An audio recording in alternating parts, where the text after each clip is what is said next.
It seemed like he was everywhere I was. He admitted that he had followed me from my house to my internships, and I thought, that's really weird. That's not a normal thing somebody would do.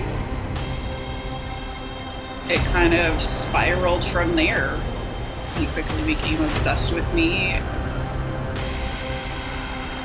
He flung open the door and jumped on me in bed, and I began screaming, and he put his hands around my throat. He handcuffed me and ball gagged me. I thought he was going to kill me. Guys, joining us tonight, Samantha Stites. Tell me what went through your mind when you heard that floor creak. I knew my house well enough to know that it wasn't one of my pets, like, stepping on the floor. I knew that a creak would have had to be likely a person. I assumed, it was my roommate, something normal, potentially. And when I didn't get a response or hear any more movement, I thought there must have been someone on the other side of my bedroom door who was waiting for me. If it was a burglar or something, they would have been taking items. They wouldn't be waiting outside my bedroom door. I, was confused whether maybe I was hearing something in a dream, or, I wasn't sure exactly what was going on, let alone suspecting who it was at this point. But I did strongly believe there was a person on the other side of that door, and that they What wanted happened then? me. What happened then? I decided not to reach for the hatchet. I figured, if this person doesn't have a weapon, now I'm introducing one. And if they're likely more prepared than I am, bundled up in my bed, having just woken up. And I decided to reach to turn on my bedroom lamp and figure out what was going on. And at that point, And what happened? He flung open the door and jumped on me in bed, and I began screaming, and he put his hands around my throat to get me to stop screaming. Listen. Thomas places a ball gag in Sam's mouth, then wraps duct tape around her mouth, hands, and feet. Thomas blindfolds Sam, loads her into her own car, and drives to a storage unit where he has constructed a soundproof cell. Thomas tells Samantha he was inspired by the Netflix show You. Thomas shows Samantha how he'd been tracking her on his phone and tells her he plans to keep her for 2 weeks, then dispose of her body. Sam tries to count the turns to work out where Thomas is taking her and maintains a calm demeanor with her captor. It's overwhelming to me, the terror you must have felt. When he gagged you, did you think he was going to kill you?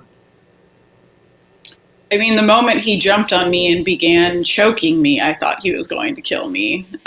Certainly, all those statistics ran through my head once he handcuffed me and ball gagged me and told me he was planning to take me somewhere. I knew, when people are abducted and move from one location to another, their likelihood of survival decreases significantly. So, I thought, if he's angry with me, I'm guessing he wants to rape and kill me.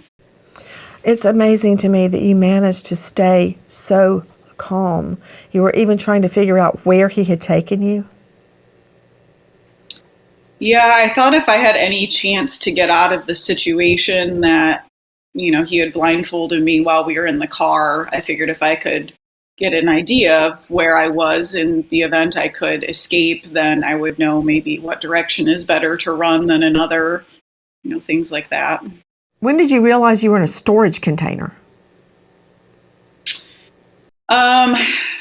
I didn't really know that until he told me, I think. I could hear that there was like a garage door sort of opening, and I could see a little bit under the blindfold that it looked like potentially a storage unit or a set of garages or something. It was still dark when he took me there. I wasn't sure exactly which unit it was, but I knew that I wasn't far from home. I was maybe a quarter mile from my house. What did he say when he was chaining you to the wall? Did he apologize? Um, I wouldn't say he was apologetic initially. I could tell he was surprised, I think, that he had done this. He was definitely kind of shaking and, thinking about what to do. He seemed a little unprepared. I assumed that maybe he was living there. I had no idea what this structure was. I couldn't see as we entered it. I could tell that we went through two low like thresholds, as you're kind of seeing here, into this small room, but I had no idea that he had constructed this whole soundproof bunker just for me. Take a listen to Stalking Samantha. If you chain somebody into a wall, you have no boundaries. He's gonna do something violent. He's a monster. This becomes a fight for my life. It's just this ticking time bomb. And we're all holding our breath. My mind is the only thing that's going to get me out of here. Despite her intense fear, Samantha, a therapist and social worker, keeps calm and uses psychological tactics to negotiate with Thomas. Samantha talks to Thomas like a friend and lets Thomas vent to her while she tries to find a way out. Seeing the rings Thomas attached to the walls, Sam knows exactly what Thomas wants, but she gets out of him that he's also terrified of going to jail. Sam tells Thomas she will never tell anyone about the kidnapping and even be his friend going forward if he takes her home safely after. Thomas agrees to Sam's deal. The strength this woman has. You saw a clip of Stalking Samantha, 13 Years of Terror. It's now on Hulu. You actually were trying to save your life by reasoning with him, bargaining with him. How did you come up with that? Most people would have just melted into a pile of tears on the floor of that storage unit. But you kept your wits about you. You saved your own life by bargaining with him. What was going through your mind? Survival. I mean, I think anyone is capable of, doing what they need to do to get out of a deadly situation. And it was clear that using my mind was the only thing that was really going to get me out of that situation. No one could hear me. No one could see me. I had no means of escape.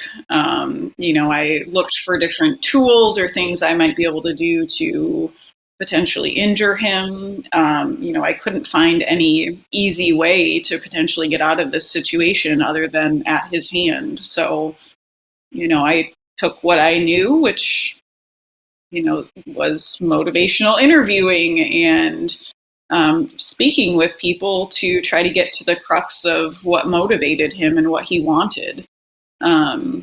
And I tried negotiating any possible way of, getting out of there in a timely manner. And, when time wasn't on my side, if people suspected I was missing or went looking for me, that he'd be the first person they looked for. So I was also fearful that as time drew on, we'd both become more agitated and that, he'd become really nervous knowing the police were looking for him.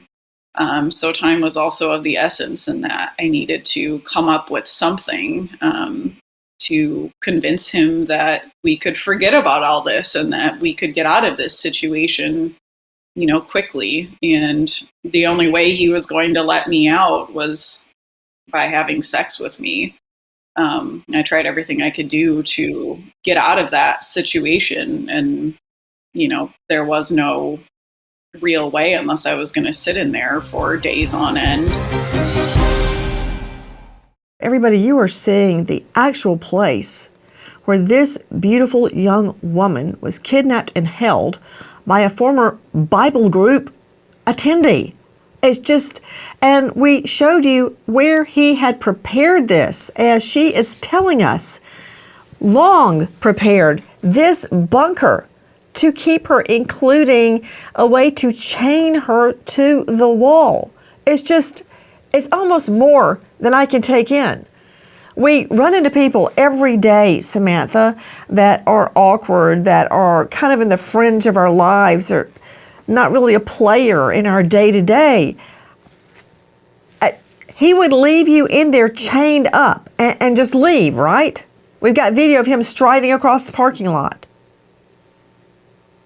Yeah, at the beginning, especially before he felt like he could trust me, he did chain me to the wall and drive my vehicle to like a local home improvement store, so that my vehicle wasn't, if people went looking for me, they wouldn't find my vehicle at home or, at the location where he had me. It seems to me, Samantha, he dumped your car in a Menards parking lot to make it look like maybe you had gone to Menards and been abducted from there. He obviously put a lot of thought into this.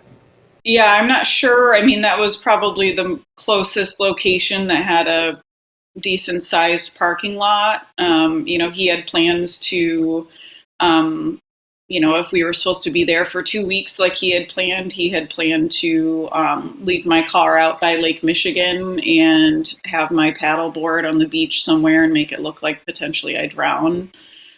So I'm not sure, other than having my car at some basic parking lot nearby, that he could easily walk from there back to the storage unit.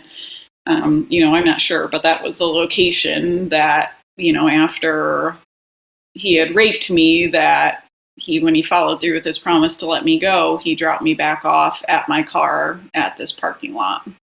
Locked in the bathroom, Samantha manages to make a call.